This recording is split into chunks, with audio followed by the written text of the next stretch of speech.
ಮುಂಗಾರು ಮಳೆ ಜಲಪಾತಗಳಿಗೆ ಜೀವ ಕಳೆ ತಂದಿದೆ. ಸಣ್ಣ ಸಣ್ಣ ಫಾಲ್ಸ್ಗಳು ಪ್ರವಾಸಿಗರನ್ನ ಕೈಬೀಸಿ ಕರೀತಾ ಇವೆ.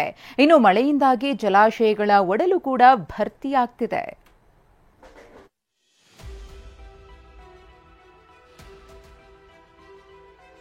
ಅಬ್ಬಬ್ಬಾ, ಜೀವನದಲ್ಲಿ ಒಮ್ಮೆಯಾದ್ರೂ ಜೋಗದ ಗುಂಡಿ ನೋಡು ಅನ್ನೋದು ಇದಕ್ಕೆ ಇರಬೇಕು. ಮಳೆ ಅಬ್ಬರದಿಂದ ಶಿವಮೊಗ್ಗದ ಸಾಗರದ ಜೋಗ ಜಲಪಾತದಲ್ಲಿ ಜಲವೈಭವ ಮರುಕಳಿಸಿದೆ. ಜೋಗದ ಅಂದಕ್ಕೆ ಪ್ರವಾಸಿಗರು ಫಿದಾ ಆಗಿದ್ದಾರೆ. ಜೋಗ ಮಾತ್ರವಲ್ಲ, ಹೊಸನಗರದ ಹುಲಿ ಘಾಟಿಯಲ್ಲಿರೋ ಬಾಳೆಬಾರೆ ಫಾಲ್ಸ್ನಲ್ಲೂ ನೀರು ಧುಮ್ಮಿಕ್ತಿದೆ. ಹೈವೇಯಲ್ಲಿ ಫಾಲ್ಸ್ನ ಸೊಬಗು ಕಂಡು ಪ್ರವಾಸಿಗರು ಕಳೆದು ಹೋಗಿದ್ದಾರೆ. ಬೆಳಗಾವಿಯ ಖಾನಾಪುರದ ಕಣಕುಂಬಿ ಚೋರ್ಲಾ ಘಾಟ್ಗಂತೂ ಪ್ರವಾಸಿಗರ ದಂಡೆ ಹರಿದು ಬರ್ತಿದೆ. ಜಿಟಿ ಜಿಟಿ ಮಳೆ, ದಟ್ಟ ಮಂಚಿನ ನಡುವೆ ಆವೃತಗೊಂಡಿರೋ ಅರಣ್ಯದ ಸೊಬಗೆ ಅದ್ಭುತವಾಗಿದೆ.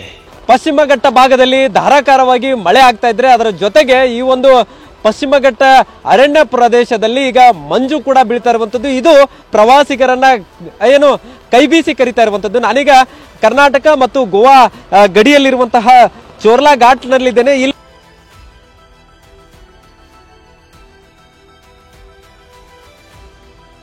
ಮಳೆಯಿಂದ ತುಂಬುತ್ತಿದೆ ಜಲಾಶಯಗಳ ಒಡಲು.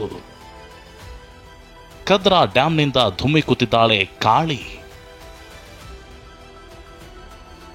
ಭಾರೀ ಮಳೆಯಿಂದಾಗಿ ಉತ್ತರ ಕನ್ನಡ ಜಿಲ್ಲೆಯ ಕಾರವಾರದ ಕದ್ರಾ ಡ್ಯಾಂ ಭರ್ತಿಯಾಗಿದೆ.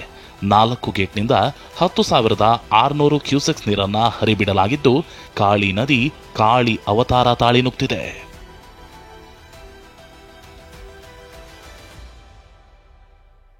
ಇನ್ನು ಕೊಡಗಿನ ಕುಶಾಲನಗರದಲ್ಲಿರೋ ಹಾರಂಗಿ ಜಲಾಶಯಕ್ಕೆ 2,934 ಕ್ಯೂಸೆಕ್ಸ್ ನೀರು ಹರಿದು ಬರ್ತಿದೆ. ಇದೀಗ 1,000 ಕ್ಯೂಸೆಕ್ಸ್ ನೀರನ್ನ ಹೊರಬಿಟ್ಟಿದ್ದು, ನದಿ ಪಾತ್ರದ ಜನರಿಗೆ ಎಚ್ಚರಿಸಲಾಗಿದೆ. ಕೃಷ್ಣಾ ನದಿ ಅಬ್ಬರದಿಂದ ವಿಜಯಪುರದಲ್ಲಿ ಆಲಮಟ್ಟಿ ಡ್ಯಾಂ ಭರ್ತಿಯಾಗ್ತಿದೆ.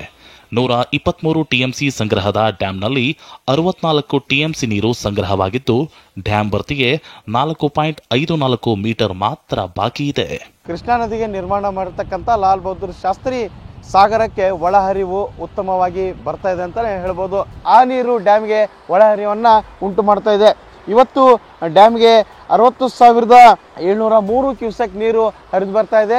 ಡ್ಯಾಮ್ನಿಂದ ಕುಡಿಯೋ ನೀರಿನ ಯೋಜನೆ ಇರ್ಬೋದು, ಇನ್ನಿತರ ಯೋಜನೆಗಳಿಗೆ 430 ಏನು ಕ್ಯೂಸೆಕ್ ನೀರನ್ನ ಹೊರಬಿಡಲಾಗ್ತಾ ಇದೆ. ಕೊಪ್ಪಳದ ಮುನಿರಾಬಾದ್ನಲ್ಲಿರೋ ತುಂಗಭದ್ರಾ ಡ್ಯಾಂಗೆ 30,388 ಕ್ಯೂಸೆಕ್ ನೀರು ಹರಿದು ಬರ್ತಿದೆ. ಒಂದೇ ವಾರದಲ್ಲಿ 14 ಟಿಎಂಸಿಯಷ್ಟು ನೀರು ಸಂಗ್ರಹವಾಗಿದೆ. ಇದೀಗ ನಾವು ತುಂಗಭದ್ರಾ ಜಲಾಶಯದ ಬಳಿ ಇದ್ದೇವೆ. ನಾವು ದೃಶ್ಯಗಳಲ್ಲಿ ಕೂಡ ನೋಡಬಹುದಾಗಿದೆ. ಕಳೆದ 10 ದಿನಗಳಿಂದ ತುಂಗಭದ್ರಾ ಜಲಾಶಯಕ್ಕೆ ಅಪಾರ ಪ್ರಮಾಣದ ನೀರು ಹರಿದು ಬರ್ತಾ ಇರುವಂತದ್ದು. ಕೊಪ್ಪಳ ಅಂದ್ರೆ ಈ ಡ್ಯಾಮ್ ಇರತಕ್ಕಂಥ ಪ್ರದೇಶದಲ್ಲಿ ಮಳೆ ಆಗದೆ ಇದ್ರೂ ಕೂಡ ತುಂಗಭದ್ರಾ ನದಿ ಪಾತ್ರದಲ್ಲಿ ಉತ್ತಮ ಮಳೆ ಆಗ್ತಾ ಇರೋದ್ರಿಂದ ಡ್ಯಾಮ್ಗೆ ಅಪಾರ ಪ್ರಮಾಣದ ನೀರು ಹರಿದು ಬರ್ತಾ ಇರುವಂತದ್ದು. ಇನ್ನು ಜುಲೈ 12ರ ತನಕ ಕರಾವಳಿ ಭಾಗದಲ್ಲಿ ಭಾರೀ ಮಳೆಯಾಗಲಿದೆ ಅಂತ ಹವಾಮಾನ ಇಲಾಖೆ ಮುನ್ಸೂಚನೆ ನೀಡಿದೆ. ಬೆಳಗಾವಿ, ಬೀದರ್, ಹಾಸನ, ಕಲಬುರಗಿಗೆ ನಾಳೆ ಯೆಲ್ಲೋ ಅಲರ್ಟ್ ನೀಡಲಾಗಿದೆ. ಕರ್ನಾಟಕ ರಾಜ್ಯದ ಹವಾಮಾನ ಮುನ್ಸೂಚನೆ. ಇಂದು ಕರಾವಳಿ ಜಿಲ್ಲೆಗಳಲ್ಲಿ ವ್ಯಾಪಕವಾಗಿ ಮಳೆಯಾಗಿದ್ದು, ಉತ್ತರ ಹಾಗೂ ದಕ್ಷಿಣ ಒಳನಾಡಿನಲ್ಲಿ ಹಲವು ಕಡೆ ಮಳೆಯಾಗಿದೆ. ಜುಲೈ 10 ಹಾಗೂ 11ರಂದು ಕರಾವಳಿ ಜಿಲ್ಲೆಗಳಿಗೆ ಯೆಲ್ಲೋ ಅಲರ್ಟ್ ಅನ್ನು ಕೊಡಲಾಗಿದೆ. ಏನೇ ಹೇಳಿ, ಮಳೆಯ ಅಬ್ಬರದಿಂದ ಜಲಪಾತಗಳಿಗೆ ಜೀವ ಕಳೆ ಬಂದಿದೆ.